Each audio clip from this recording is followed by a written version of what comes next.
Assalomu alaykum, hurmatli obunachilar. Bugun sizlarga tanishtirmoqchi bo'lgan narsam O'zbekistonning o'zida ishlab chiqariladigan Shivaki brendi ostidagi blender bilan tanishtirmoqchiman.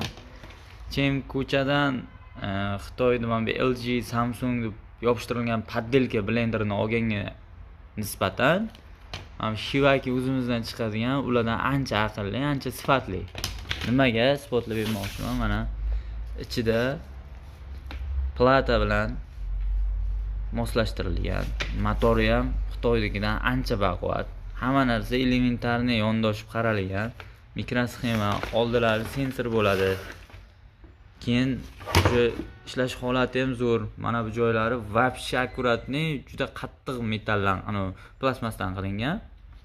O'zi ham juda chiroyli chiqqan. Shuning uchun tavsiya qilaman. O'zimizdan chiqqan narsalar ham hammasi zo'r chiqyapti hozirgi kunda.